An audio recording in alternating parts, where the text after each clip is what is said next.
Otra de sus diferencias con otros partidos del mundo es que no nace de la lucha por el poder, sino que nace del poder revolucionario para extender su brazo entre las masas del pueblo y conquistar un apoyo popular para la realización de una política que estaba ordenada por la Constitución de la República, de origen indiscutiblemente revolucionario. Por eso ha sido inevitable hasta cierto punto que en determinadas etapas haya operado una especie de simbiosis entre el Estado y el partido, porque este es un partido originado en el Estado y porque el Estado tiene que reconocer su origen y su apoyo fundamentalmente en el partido. Esto es algo que dice don Enrique Ramírez y Ramírez en 1976. Don Enrique Ramírez y Ramírez fue un gran periodista intelectual, militó en el Partido Comunista Mexicano, en el Partido Popular Socialista y después en el PRI. Hoy vamos a hablar del partido del que está hablando, que es el Partido Revolucionario Institucional, desde un punto de vista histórico e ideológico, y en virtud de que de cara al futuro inmediato lo que pase con este partido desde un punto de vista del Estado y de la ideología es fundamental para el destino de México. Quédese con nosotros, esto es Plaza de Armas.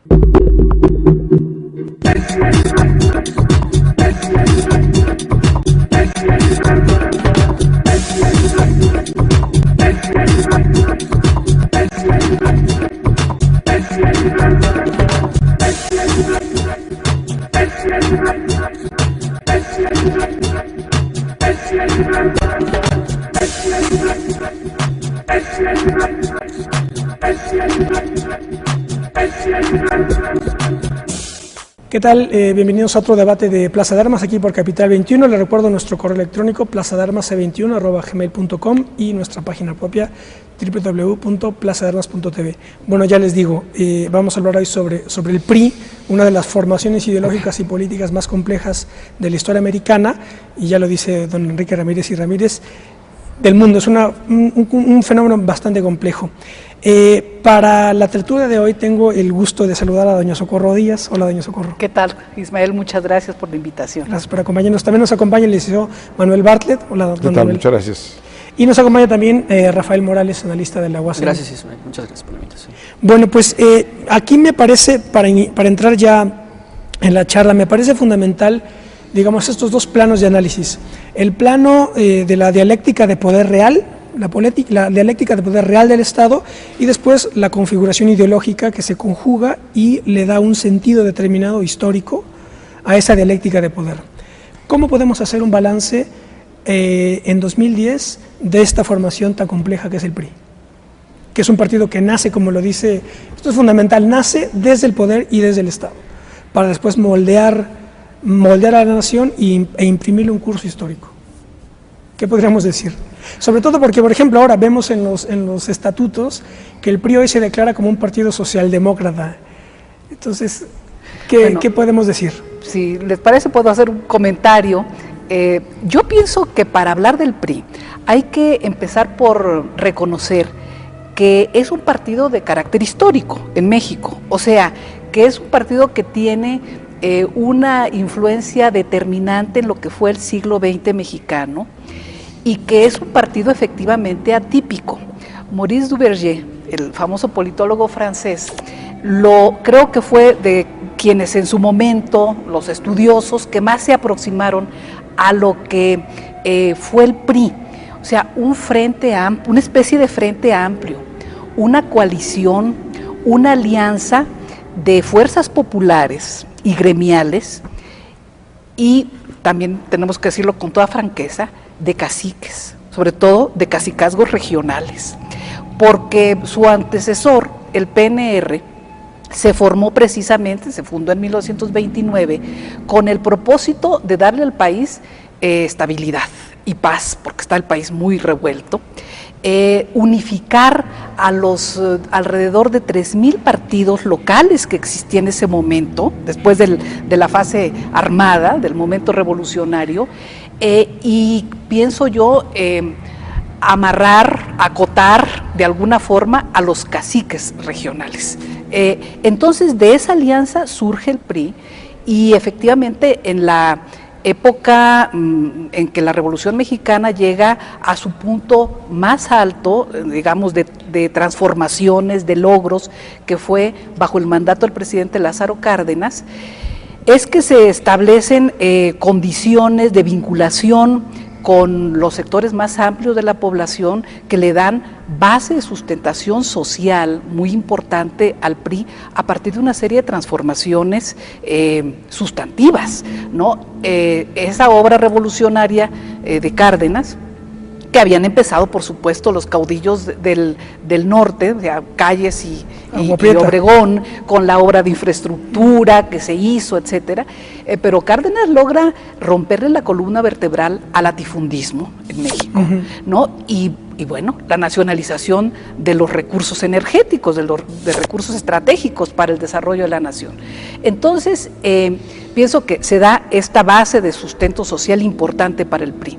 Segundo capítulo, una vez resuelto el diferendo muy severo entre el presidente Cárdenas y el general Plutarco Elías Calles, con la salida de Plutarco Elías Calles del país, el PRI, se establece, se hace rotunda la institución presidencial como tal, se establece la institución presidencial y el PRI opera a lo largo de varias décadas después como pararrayos del sistema político presidencialista en México, ¿no? Esta es la realidad.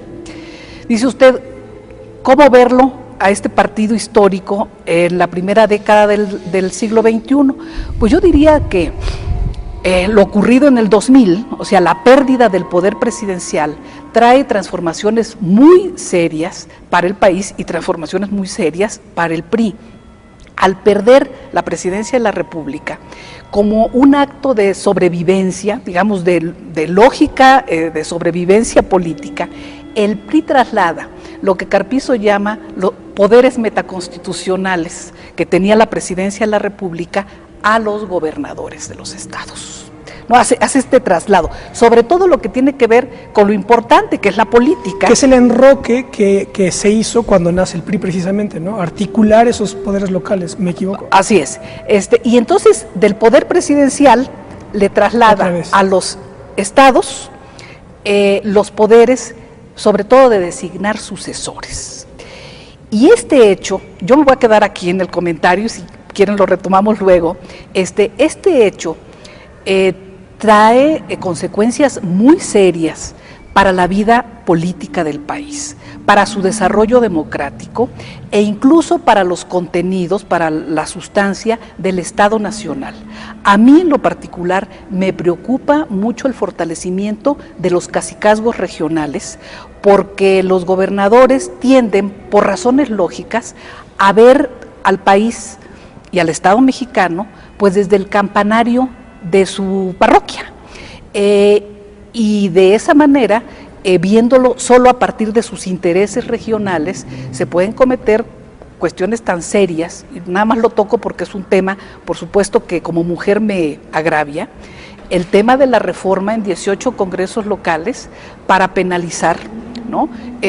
Para volver un delito grave el hecho de que una mujer decida tener un hijo o no tenerlo.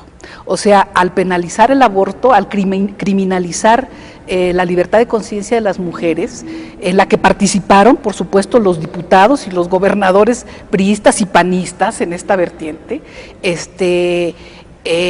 creo que se evidencia que el fortalecimiento de los cacicazgos regionales, el fortalecimiento de los poderes locales, retrotrae al país hasta 1928, o sea, cuando no se había fundado el PNR por un lado, y por lo otro levanta sobre la integridad, sobre la fortaleza del Estado mexicano, formado a partir de muchas luchas de la reforma hasta nuestros días, riesgos muy severos frente a los poderes fácticos, particularmente en el caso que nos ocupa ante el clero, ¿no? Ante el clero católico.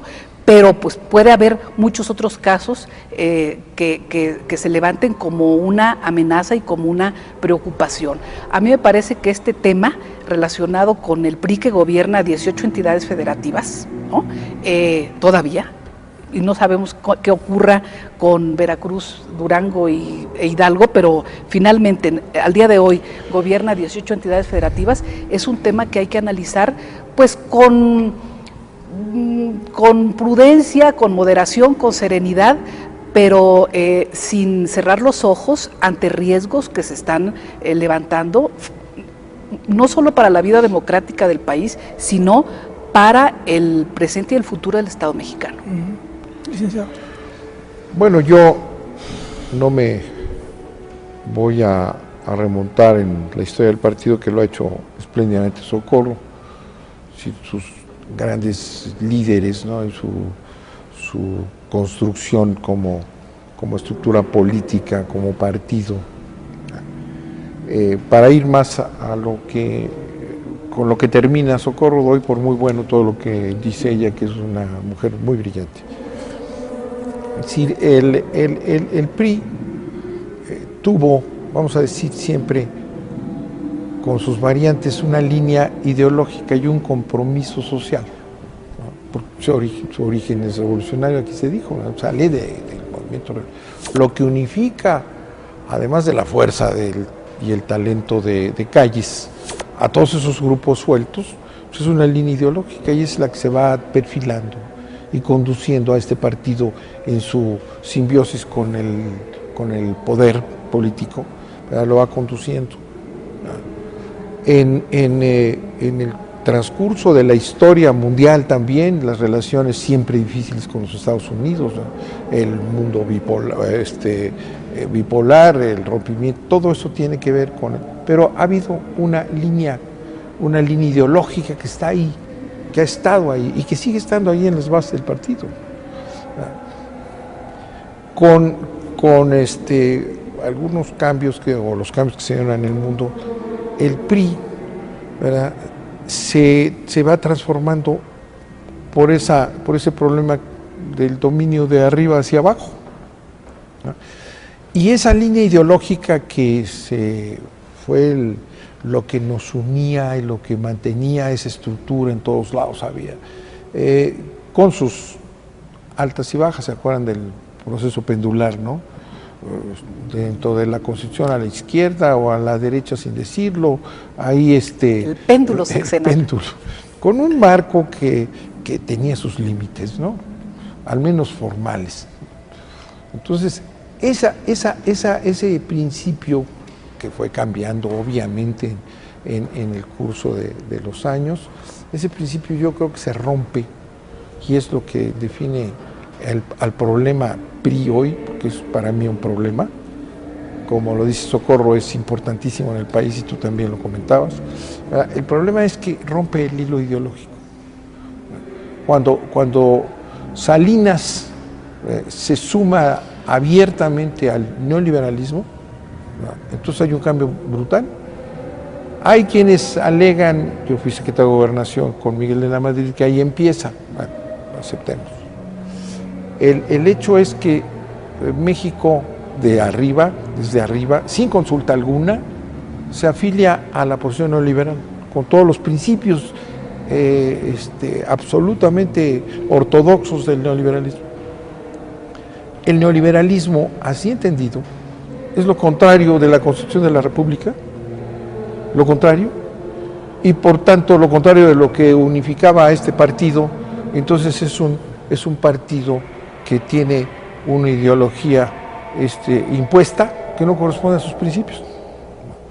Entonces ese es el gran problema desde antes de la pérdida del poder, y yo pienso que en mucho es por eso la pérdida del poder, porque Salinas, en todas sus turbulencias, ¿verdad?, su candidato muerto, pone a Zedillo, que no tenía absolutamente nada que ver con el PRI, pero era el cetro de presidencia del presidencialismo priista, ¿no?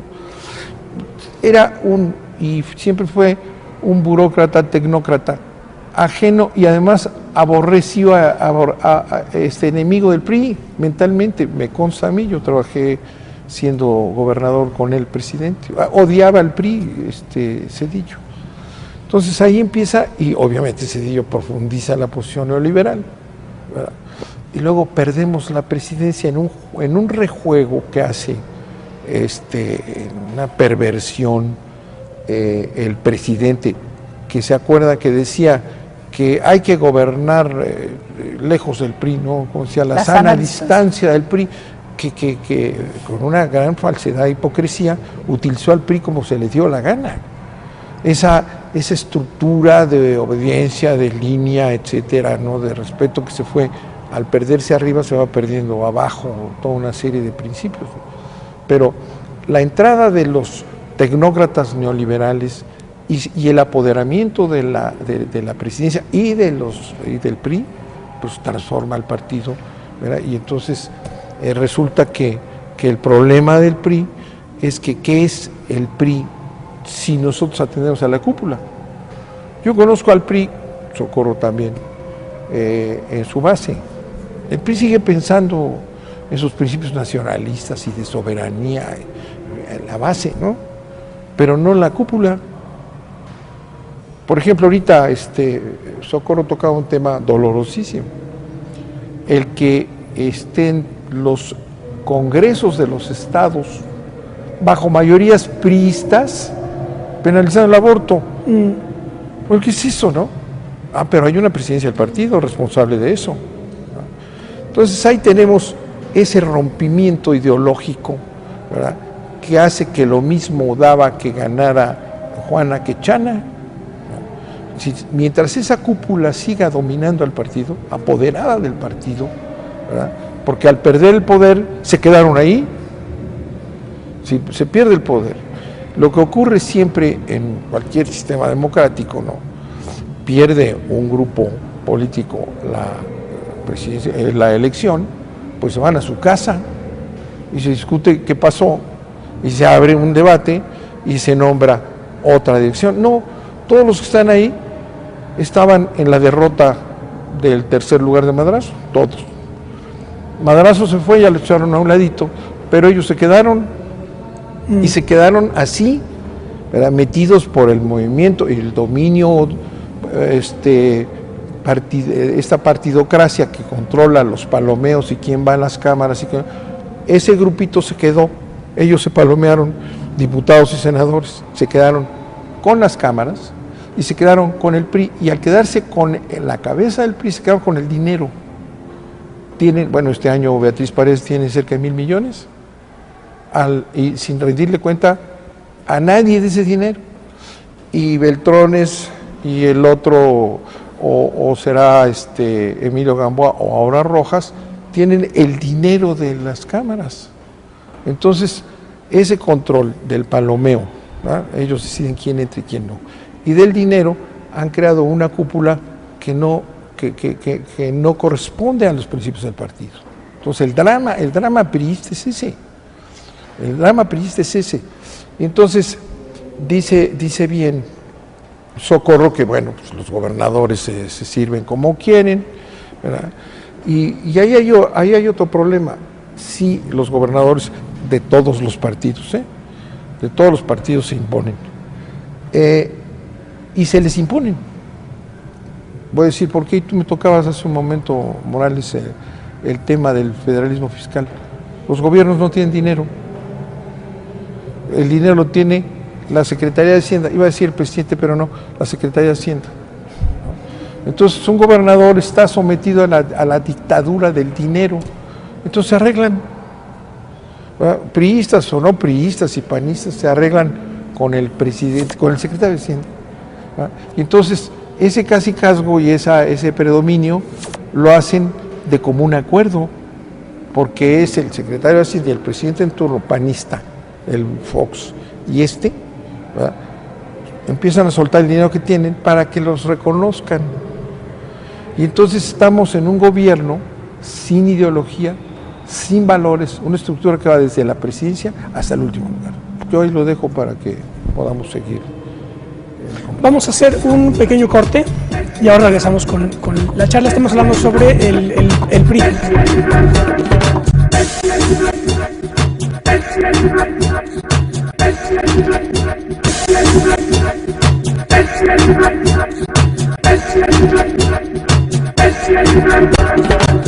Bueno, ya estamos de vuelta. Esto es Plaza de Armas. Estamos conversando con don Manuel Bartlett, Socorro Díaz y Rafael Morales sobre el PRI, lo que es hoy ese partido, lo que puede llegar a ser y lo que ha sido.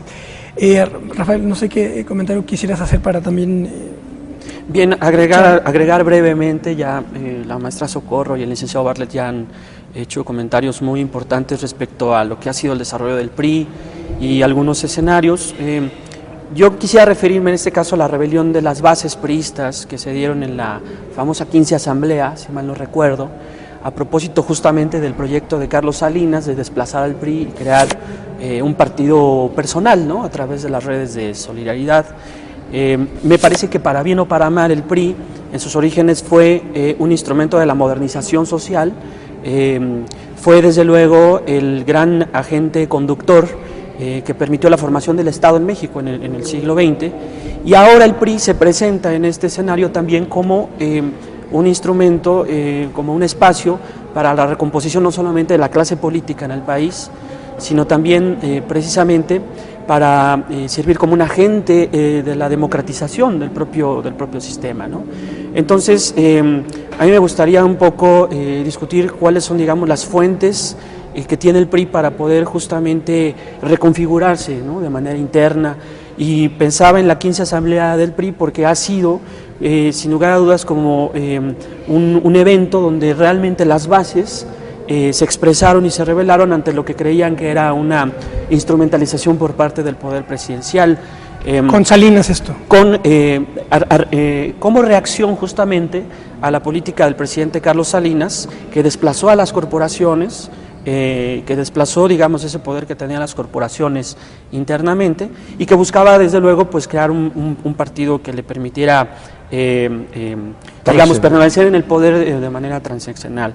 Ahora, creo yo que el PRI sí tiene esas bases, creo que en el PRI existe esa militancia que podría volver a revelarse como lo que sucedió en la 15 Asamblea, pero, y aquí me gustaría regresar al tema de los gobernadores, el problema es que no hay un relevo generacional de esos gobernadores que se quedaron con el poder real del partido a nivel territorial. Es decir, se manejó mucho que con la llegada de la gobernadora de Yucatán, con el gobernador del Estado de México, se había dado ya un relevo generacional, pero en el fondo lo que tenemos son gobernadores del PRI desideologizados, muy pragmáticos, pegados a la televisión, que en realidad no están refuncionalizando al partido en los estados, en los territorios, que es finalmente donde la militancia tiene vida, en los comités municipales, en las asambleas locales, y pues desgraciadamente ese escenario no se visualiza. Me gustaría ver un PRI como el PRI de la 15 Asamblea, donde realmente se rebeló ante lo que creían que era una instrumentalización, pero no veo ahora ese escenario, digamos, en el mediano plazo. Bueno, sí creo que hay ahí un tema real, el tema de una ausencia fáctica o práctica de dirección nacional, precisamente por esta especie de dispersión, de balcanización que se está viviendo dentro del PRI. Y eso es por una parte. Por la otra, sí, un excesivo pragmatismo, ¿no? Un abandono real de lo que fueron pues las ideas rectoras del PRI. El PRI nunca fue un partido muy doctrinario, lo voy a decir con franqueza, ¿no? Ese es el tema. Para el PRI había 4 valores sustantivos: la justicia social, digo que esta era una realidad, la defensa de la soberanía nacional, las libertades fundamentales, o sea, las libertades, las garantías individuales contenidas en la Constitución, más atemperadas en términos de defensa, ¿no? Y la democracia, que fue un concepto que apareció un poco tardíamente en la vida del PRI. Unos amigos míos y yo nos dimos un tiempo a la tarea, que me pareció un ejercicio interesante, de analizar cronológicamente la aparición conceptual, ¿no? O la asunción conceptual del compromiso priista a lo largo de sus asambleas nacionales. E hicimos incluso una larga tira de conceptos desde 1929 hasta los años 80. Ya después lo abandoné como tarea, sobre cómo se iban incorporando y desincorporando conceptos. Como ejercicio académico me parece que fue un ejercicio interesante. El último de los grandes conceptos, digamos, de los conceptos rectores a los que me he referido, ¿no? Justicia social, soberanía nacional, libertades y democracia, el último en aparecer fue la democracia.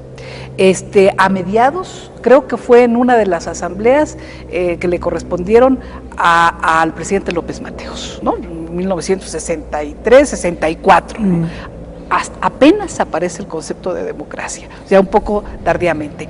Pero finalmente, sin ser muy doctrinario, las bases del PRI han sostenido estas ideas como ideas rectoras, como ideas claves para sus batallas, para su discurso, para su compromiso, ¿no?, de gobierno. Y siento muy abandonadas estas, lo digo con toda franqueza, este tipo de ideas a partir de una visión excesivamente pragmática, ¿no?, que este es el hecho. Y todo esto ha generado algo que me parece necesario decir, una percepción o una opinión de que los triunfos del PRI, sean los triunfos electorales de este año, del próximo o del 2012, no significan un avance democrático, sino una restauración autoritaria. Y esto creo que es una percepción que los priistas más responsables están obligados a considerar en serio para su toma de decisiones o para la toma de decisiones que se hagan y para establecer estrategias más responsables con la sociedad mexicana y con el país. Porque no hay mucho de dónde escoger, digo, hay que verlo con, Manuel habla del PRIAN y de la vinculación doctrinaria que se da entre el PAN y el PRI, digo, esto es también un hecho real, pero esta idea muy ufana de que el PRI iba a arrasar en las elecciones para gobernadores del 4 de julio pasado, y que a partir de esto va a arrasar en las elecciones del 2012, yo creo que se ha visto atemperada por la realidad y que se va a ver más atemperada por algunos otros hechos, porque en sectores muy amplios de opinión existe la idea de que con el PRI vendría la restauración autoritaria, ¿no? Este es un tema. Pero usted defendería esa tesis también, que por principio cualquier triunfo del PRI tendría que ser interpretado como una restauración. Pues mire, en la medida yo no lo defendería así. Yo no soy no, pero lo que le quiero decir, existe una percepción de esta naturaleza. Claro. Lo que a mí me parece importante es, por ejemplo, que en la lectura de las elecciones recientes, en las que ni el PRI perdió tanto como sus adversarios dicen, porque finalmente mantiene la mayor parte del territorio nacional bajo su gobierno, ni tampoco ganó tanto como sus estrategas decían que iba a ganar, ¿no?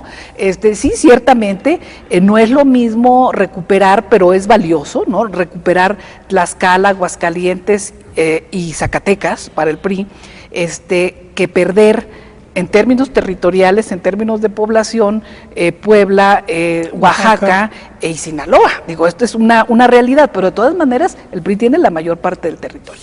Ahora, yo pienso que esas pérdidas, ¿no?, las pérdidas de estados históricamente priistas, vamos a decirlo de alguna manera, con cacicazgos muy fuertes, en el caso de Oaxaca, por decirlo, en el caso de Puebla, más atemperado por su ubicación occidental y norteña, el caso de Sinaloa, ¿no? Pero yo creo que los priistas tendrían, o su gente más responsable, que verlos no como una grave crisis, sino como una oportunidad. Yo creo que los cacicazgos para el PRI no son un baluarte, sino una rémora, un lastre, que en la medida en que empiece a darse un recambio generacional, un recambio, una alternancia real en esos estados, y en muchos estados de la República, puede generarse un espacio de participación ciudadana muy importante y puede avanzar la democracia en el país, que es algo que se aspira, y se le puede quitar la carga de restauración autoritaria a todo triunfo del PRI. Usted estaría vinculando esa restauración con los caciques fundamentalmente. Sí, pero mira, es que yo regreso a las ideas y me apoyo en lo que dice Socorro.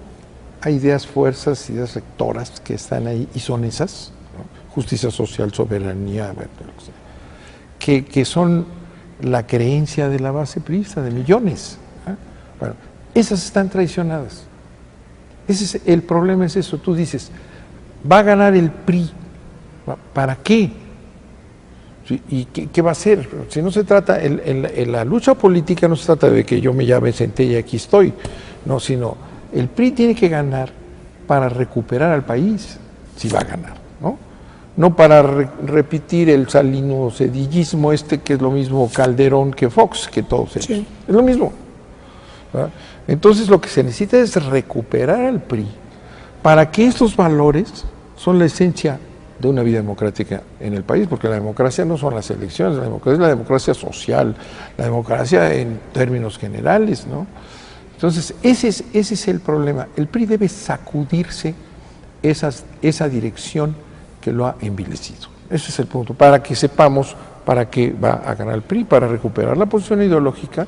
Ese es el único sentido que puede tener un triunfo del partido, de mi partido, ¿no? Si van a ganar para restaurar el salinismo, pues imagínate que es el compadre del panismo. Han gobernado, y ahí está la historia, Salinas con el PAN y luego el PAN con el PRI. Entonces de ahí que tengamos una confusión y unas mayorías que se van haciendo que van hacia la derecha, no hacia esos principios que pese a todos los cambios que pudo haber habido, significaba soberanía y desarrollo del país independiente y distribución del ingreso y participación popular organizada. Y respeto a los derechos laborales. Sí, claro, respeto, que eso es lo que ya no lo respetan ni siquiera, porque yo no he visto que responda a un PRI organizado a lo que está pasando con los sindicatos, ¿no? Y lo que me parece, ustedes corríjame, tienen evidentemente más experiencia, han sido testigos cercanísimos de esto. Durante buena parte del siglo XX, digamos, lo que produjo el PRI fue una clase política a la que se subordinaban los otros factores, digamos, del Estado, los grandes capitales, tanto nacionales como extranjeros. Ahora lo que sucede es que es al revés, la ecuación ha cambiado y la variable independiente son ya los grandes monopolios, los grandes capitales, que tienen ya a la clase política sometida a sus intereses, de tal suerte que si gana el PRI, ese PRI, va a ser imposible esa recuperación que usted señala, me parece. Claro, no, es decir, ese antagonismo, el único que mi juicio hoy señala con el dedo esos factores reales de poder es Andrés Manuel López Obrador, que está recuperando, a mi juicio, esos principios. Ahora, usted trae por ahí un libro de Reyes Heroles, y tocando el tema que usted está planteando. Reyes Heroles dijo en algún discurso, siendo presidente del PRI, que el mayor riesgo para el futuro político de México, pues que es todo el futuro, porque es el económico, el social, etcétera, digo, como político estaba hablando, era que la oligarquía mexicana, ¿no?, aliada con el capital extranjero, tomara por los cuernos al poder político en México, ¿no? Eso decía Reyes Heroles. Eso lo dijo Reyes Heroles, lo dijo en un discurso, creo que, no recuerdo si fue como cuando tomó posesión como presidente del PRI o en alguno de sus discursos. Creo que lo anticipó, lo estaba viendo y lo estaban viendo varios pensadores y militantes del PRI con inteligencia y con una visión clara de lo que estaba pasando. Yo creo que ese pronóstico dramático se cumplió, como usted lo ha planteado, y realmente el empresariado nacional aliado al capital extranjero, o subordinado o gerente del capital extranjero, como quieran ustedes plantearlo, tomó por los cuernos al poder político. Eso es cierto. Este es el tema de fondo que estamos viviendo. Y se llama Calderón, y se llama Fox, y se llama Cedillo, y se llama Salinas. Entonces vivimos en este dominio del poder económico, cuando tienes a un partido, si estamos hablando hoy del PRI, que tiene en la base por años una estructura de pensamiento totalmente contraria a eso, pero como el desmantelamiento se dio desde arriba, porque esta cuestión de soberanía, bueno, el primero que empezó a imponer la ideología de que no existe la soberanía en nuestro tiempo, fue Salinas. Y llega un momento en que te dicen, bueno, ¿tú qué hablas de soberanía? Estás loco. ¿Eso qué tiene que ver? Eso es la apertura. Entonces, todos los grandes principios, estos principios, los 4, en los que nos resume Socorro, pues están condenados en la ideología oficial impuesta desde el Estado hacia los 2 partidos y ahora diría yo hacia una fracción de un tercero. Miren lo que dice Reyes Heroles, le dice en una entrevista en el 75, le pregunta el periodista, no sé quién es, dice: licenciado, la política del presidente Echeverría ha aceptado, como no había sucedido antes, Echeverría, al sector privado. Yo quiero saber si este sector está o pretende influir y en qué medida en la sucesión presidencial, buscando un gobierno afín a sus intereses, tratando de inclinar la balanza con un gobierno afín a sus intereses o con uno que rompa con la política de Echeverría. Y dice Reyes Heroles, ¿cómo dice? Y entonces la repite, es decir, sobre el ingreso del sector empresarial al partido. Mire usted, obviamente sí hay esas tendencias, solo que no hay que ver al sector privado como un bloque monolítico.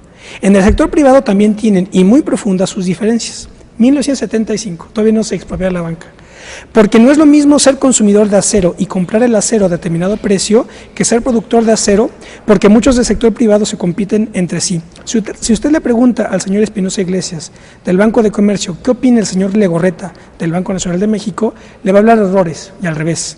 Ellos también tienen su competencia y también tienen sus divisiones internas. En fin, tocante a lo otro, los estatutos del partido tradicionalmente han establecido la militancia de pequeños y medianos industriales dentro del partido. Si el desarrollo que estamos haciendo quiere romper las posibilidades de que sea un desarrollo oligopólico u oligárquico o concentrador de la riqueza, obviamente quienes concentran la riqueza no pueden pertenecer al partido. 1975, Jesús Reyes Heroles. Bueno, es imposible que un presidente del PRI diga esto. Claro. Ahora, hoy. Pues yo creo que es un tema imposible que digan nada, que no dicen nada. Que eluden, ¿no? El tema, o claro. Se eluden los temas esenciales, como ese. Y a mí me llama mucho la atención que personas que se dicen de trayectoria revolucionaria y de militancia popular, para aspirar a un cargo de elección popular o a un cargo de dirección de partido, lo primero que quieran hacer, me pesa, me duele, por el nivel de desclasamiento que significa y de falta de autoestima que significa, que lo primero que quieran ir a hacer es ir a tener un desayuno con gente rica o que se dice rica, en el club de banqueros o que vayan al club de industriales de acá, creo que es el club de industriales, perdón, ya el de banqueros está medio de banqueros está en el extranjero. Exactamente. es al club de industriales.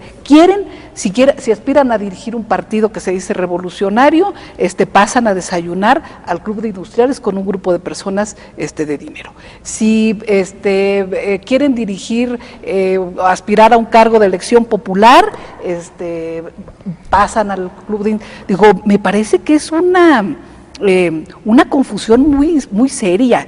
Yo pienso que tanto los dirigentes del PRI como los dirigentes del PRD y de otros partidos políticos que se dicen revolucionarios, lo que tendrían que empezar es por una reorganización mental, porque hay una tremenda confusión en el país y padecen una tremenda confusión de valores, de principios, de proyectos, de programas. Se pierde mucho el tiempo en México discutiendo cuestiones adjetivas, cuando las cuestiones sustantivas del desarrollo nacional, de la estabilidad, de la paz del país, de la preservación de su soberanía, se dejan de lado, no se discuten. A mí me parece que esos son los temas que se tienen que poner en el centro del debate. Pero es deliberado, ¿verdad? Eso es deliberado. En las últimas elecciones no ha habido ninguna discusión de punto. Ninguna, ni en estas, ni en la de los diputados. La del 2009. No hubo absolutamente ninguna discusión. La eluden porque además están sometidos a esos valores y no quieren ni tocar la realidad. Entonces, y cubre a todos los partidos, cubre a todos los partidos esta actitud. ¿No hay discusión? Pues yo pienso que la sociedad, los ciudadanos, las organizaciones sociales, alguien tiene que, las instituciones académicas, las instituciones educativas, las universidades, tienen la obligación de exigirle a la clase política del país que empiece a discutir no lo adjetivo, sino lo sustantivo, que empiece a discutir programas de gobierno, proyectos de desarrollo para el país, en lugar de perder el tiempo en descalificaciones baratas y de perder el tiempo en discusiones perfectamente prescindibles. O sea, a mí me parece que estamos viviendo una crisis general en el país, que la Revolución Mexicana, a la que se busca recordar, más que celebrar, creo yo, recordar este año, vive una crisis y quizá hasta un paréntesis, ¿no? Pero precisamente por eso es necesario que desde otras circunstancias que no sean los partidos políticos, demasiado preocupados por monopolizar el poder y por permanecer quienes lo detentan dentro de él, exigirle a los partidos políticos que se dediquen a discutir las cuestiones fundamentales para el país. Vamos a dejar aquí vamos a hacer otro corte más, estamos de vuelta con ustedes, estamos hablando sobre el PRI.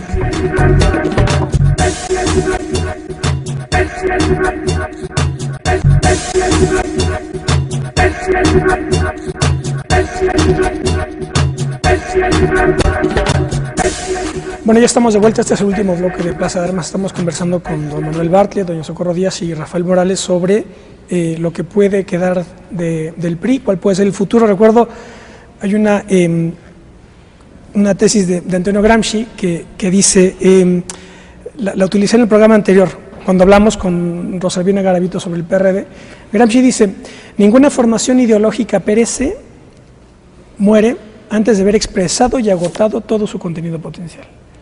Podemos hacer la misma pregunta para analizar cualquier partido, es decir, el PRI ya dio todo lo que tenía que dar de sí, o todavía queda PRI para más. El problema aquí es que mantiene el poder en muchas... Sí, el problema, volvemos a lo mismo, que dices, pues el PRI tiene el original, estos 4 principios que nos da Socorro para no perdernos más, esos son absolutamente indispensables hoy, en la concentración del ingreso, en el dominio del capital extranjero, en la falta de soberanía, en la invasión y ocupación de fuerzas externas en el país. No se necesitan esos principios, ahí están, siguen siendo válidos, claro que son fundamentales. Lo que estorban son los dirigentes. Esos son los que estorban, porque sigue esa tradición cupular, ¿no?, de la línea, y esos son los que estorban, para que surjan estos que han creído siempre en esto y que te dicen, no, hombre, que va a regresar el PRI, pero no ese, no esos, ¿verdad? Esos son los que hay que sacar del PRI. Yo tengo esta certeza, el PRI tiene mucho que dar todavía, o sea, porque tiene mucha base. Hay mucha gente en México que cree en el PRI, que milita en el PRI, que espera que lleguen mejores tiempos, claro, y que lucha porque el PRI regrese al gobierno y tiene esperanza en que regrese, porque piensa, lo digo con toda franqueza, el PAN en el gobierno ha sido pésimo. El PAN tiene una confusión de sentimientos, como diría algún clásico francés, ¿no? Padece como diría Flaubert, padece una confusión de sentimientos. No se sabe asumir como partido en el gobierno. Ya no digo en el poder, en el gobierno. No sé, el PAN quiere seguir siendo partido en la oposición, ¿no? Como partido de oposición es como funciona bien. Esa es la verdad. O sea, no asume responsabilidades. ¿Cuál sería esa clave para convertirse en un partido de poder y en un partido nada más en el gobierno? Pues cierta eficacia, digo, en el gobierno, y lo que no tiene es eficacia.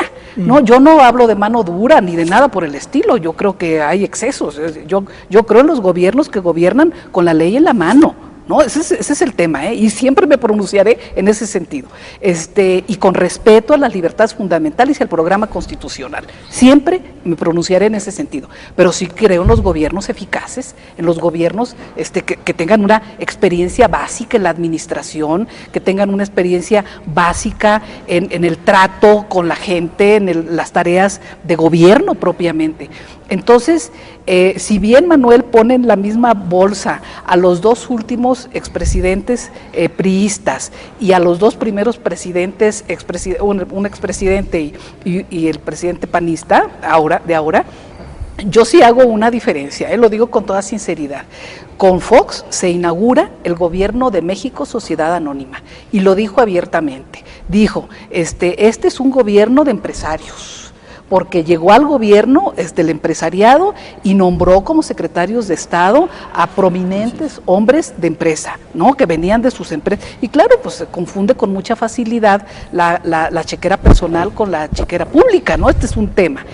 No, por más defectos graves y errores que hayan cometido los expresidentes priistas, no se había dado un nivel de contubernio de los gobiernos priistas con el clero. También lo quiero decir con franqueza. Desde que este hombre, o sea, Fox, invocó a sus creencias religiosas, ¿no? Y tomó posesión frente al panismo con signos religiosos, hasta todos los hechos que han ocurrido. Me parece muy grave esta vinculación y esta ruptura y este desconocimiento de la fuerza que el Estado laico ha significado como elemento unificador para México y para los mexicanos. O sea, yo encuentro una derecha muy revanchista y muy recalcitrante con los gobiernos panistas. Y sí quiero hacer en este caso la separación. Sacas de la bolsa, en donde metí yo a los 4. Sí, y pongo estos son peores, digo, porque realmente yo no sabría decir cuáles son peores, porque el asunto no es la inoperancia, incapacidad de estos gobiernos, bueno, Fox presidente, esa es una burla. No, es que en esos gobiernos continúan y fortalecen su presencia en el dominio del país los intereses económicos.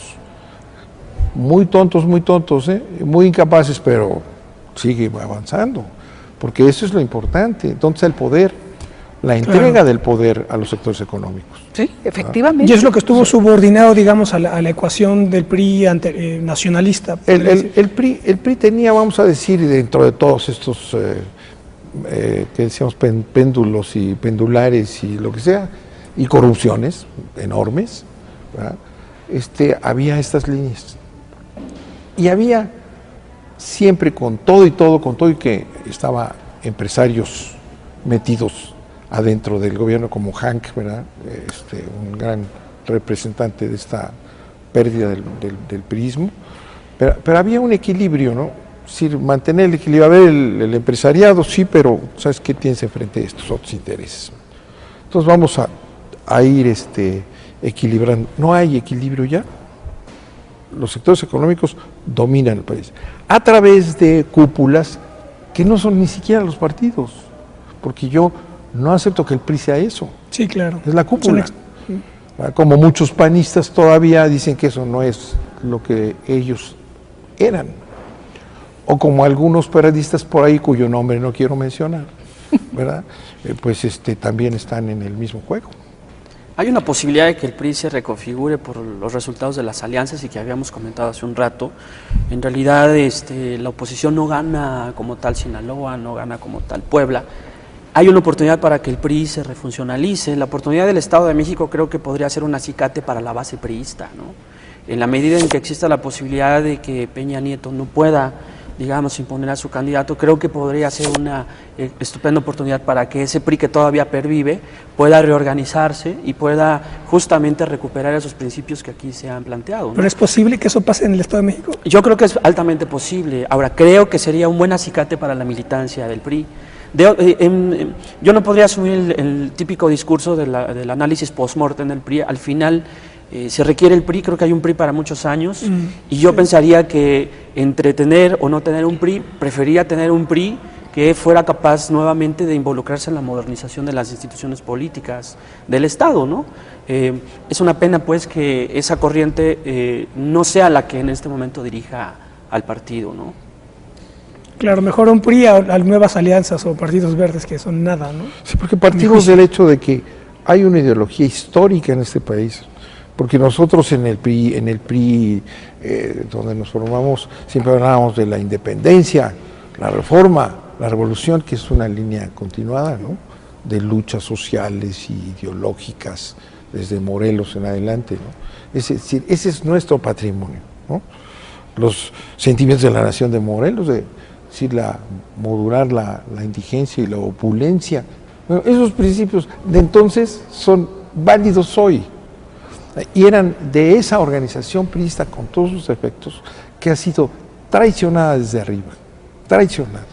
Yo creo que lo importante para este país es sacudirse a esa dirección supuestamente neoliberal, porque son unos ignorantes, no saben ni qué es eso, pero se entiende por liberal quedar bien con los grandes sectores económicos, punto, y no hablar de nada que los de lo toque, fundamental.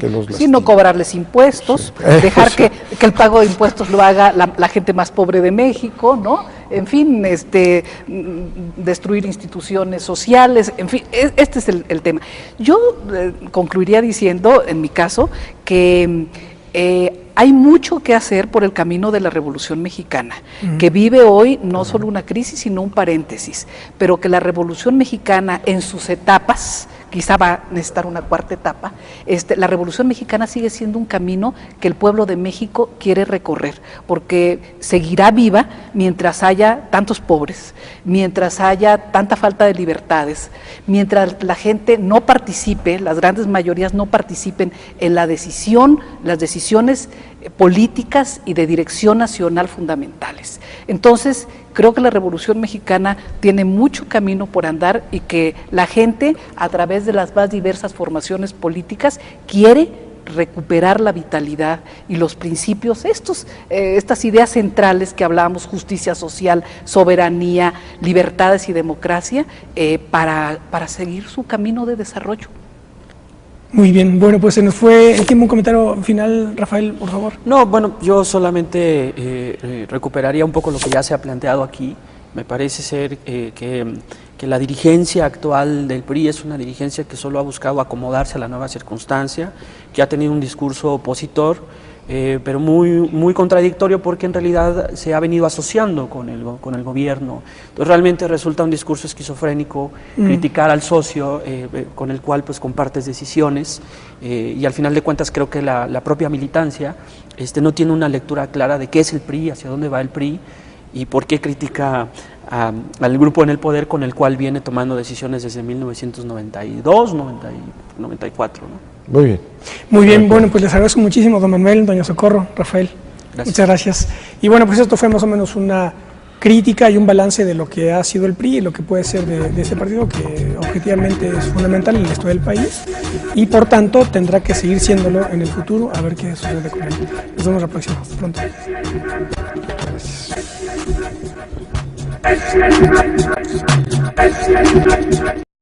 Otra de sus diferencias con otros partidos del mundo es que no nace de la lucha por el poder, sino que nace del poder revolucionario para extender su brazo entre las masas del pueblo y conquistar un apoyo popular para la realización de una política que estaba ordenada por la Constitución de la República, de origen indiscutiblemente revolucionario.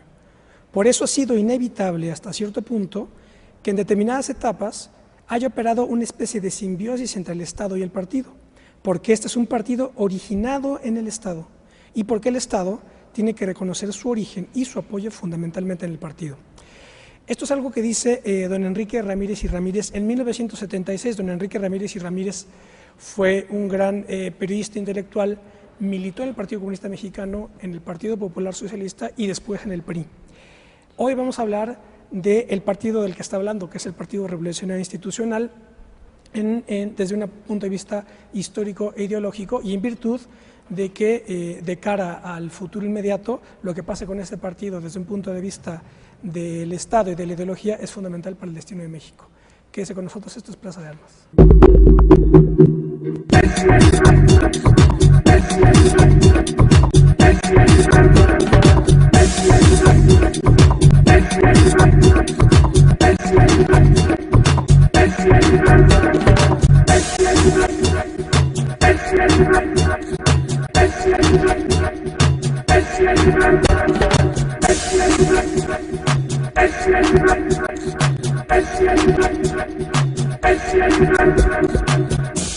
¿Qué tal? Bienvenidos a otro debate de Plaza de Armas aquí por Capital 21. Les recuerdo nuestro correo electrónico plazadearmas21@gmail.com y nuestra página propia www.plazadearmas.tv.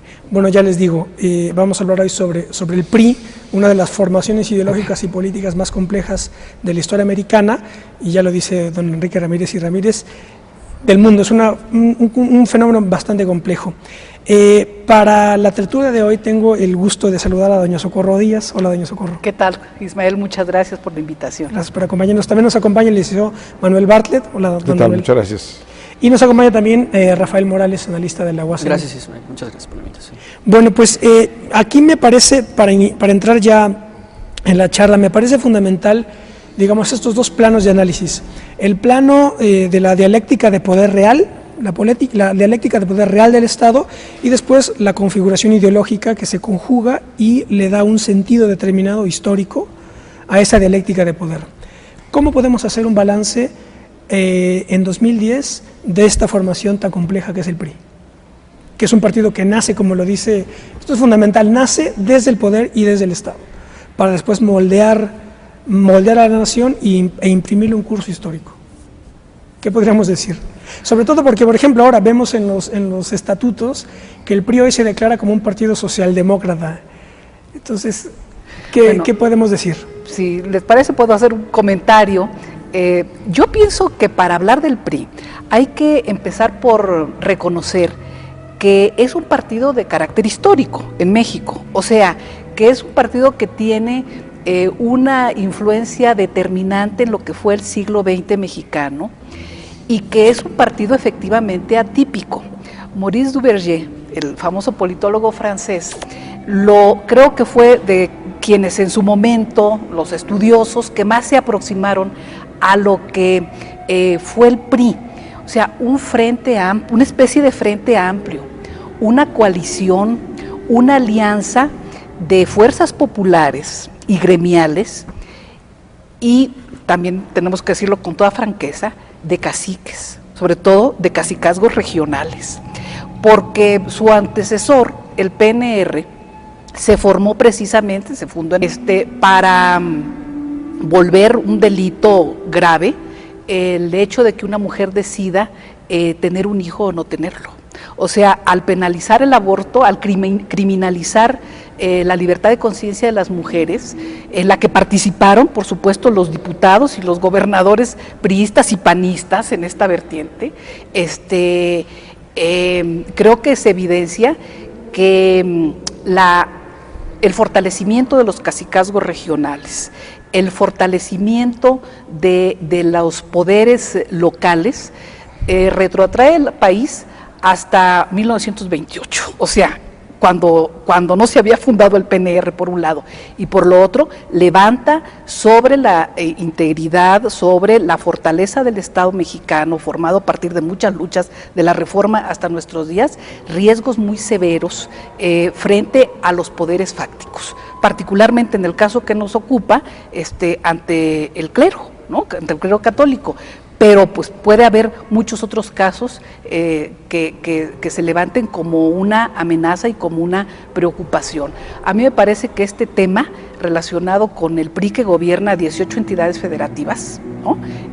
Todavía, y no sabemos qué ocurra con Veracruz, Durango e Hidalgo, pero finalmente al día de hoy gobierna 18 entidades federativas, es un tema que hay que analizar pues con prudencia, con moderación, con serenidad, pero sin cerrar los ojos ante riesgos que se están levantando, no solo para la vida democrática del país, sino para el presente y el futuro del Estado mexicano. Licenciado. Bueno, yo no me voy a remontar en la historia del partido, que lo ha hecho espléndidamente Socorro, sus grandes líderes, ¿no? Como pararrayos del sistema político presidencialista en México, ¿no? Esta es la realidad. Dice usted, ¿cómo verlo a este partido histórico en la primera década del siglo XXI? Pues yo diría que lo ocurrido en el 2000, o sea, la pérdida del poder presidencial trae transformaciones muy serias para el país y transformaciones muy serias para el PRI. Al perder la presidencia de la República, como un acto de sobrevivencia, digamos, de lógica de sobrevivencia política, el PRI traslada lo que Carpizo llama los poderes metaconstitucionales que tenía la presidencia de la República a los gobernadores de los estados. No, hace este traslado, sobre todo lo que tiene que ver con lo importante que es la política. Que es el enroque que se hizo cuando nace el PRI precisamente, ¿no? Articular esos poderes locales, ¿me equivoco? Así es. Y entonces del poder presidencial le traslada a los estados los poderes, sobre todo de designar sucesores. Y este hecho, yo me voy a quedar aquí en el comentario, si quieren lo retomamos luego, este hecho trae consecuencias muy serias para la vida política del país, para su desarrollo democrático e incluso para los contenidos, para la sustancia del Estado Nacional. A mí en lo particular me preocupa mucho el fortalecimiento de los cacicazgos regionales, porque los gobernadores tienden, por razones lógicas, a ver al país y al Estado mexicano pues desde el campanario de su parroquia, y de esa manera, viéndolo solo a partir de sus intereses regionales, se pueden cometer cuestiones tan serias, y nada más lo toco porque es un tema, por supuesto, que como mujer me agravia, el tema de la reforma en 18 congresos locales para penalizar, ¿no?, en 1929, con el propósito de darle al país estabilidad y paz, porque está el país muy revuelto, unificar a los alrededor de 3,000 partidos locales que existían en ese momento, después de la fase armada, del momento revolucionario, y pienso yo amarrar, acotar de alguna forma a los caciques regionales. Entonces de esa alianza surge el PRI, y efectivamente en la época en que la Revolución Mexicana llega a su punto más alto, digamos, de transformaciones, de logros, que fue bajo el mandato del presidente Lázaro Cárdenas, es que se establecen condiciones de vinculación con los sectores más amplios de la población que le dan base de sustentación social muy importante al PRI a partir de una serie de transformaciones sustantivas, ¿no? Esa obra revolucionaria de Cárdenas, que habían empezado, por supuesto, los caudillos del norte, o sea, Calles y Obregón, con la obra de infraestructura que se hizo, etcétera, pero Cárdenas logra romperle la columna vertebral al latifundismo en México, ¿no? Y bueno, la nacionalización de los recursos energéticos, de recursos estratégicos para el desarrollo de la nación. Entonces, pienso que se da esta base de sustento social importante para el PRI. Segundo capítulo, una vez resuelto el diferendo muy severo entre el presidente Cárdenas y el general Plutarco Elías Calles, con la salida de Plutarco Elías Calles del país, el PRI, se establece, se hace rotunda la institución presidencial como tal, se establece la institución presidencial, y el PRI opera a lo largo de varias décadas después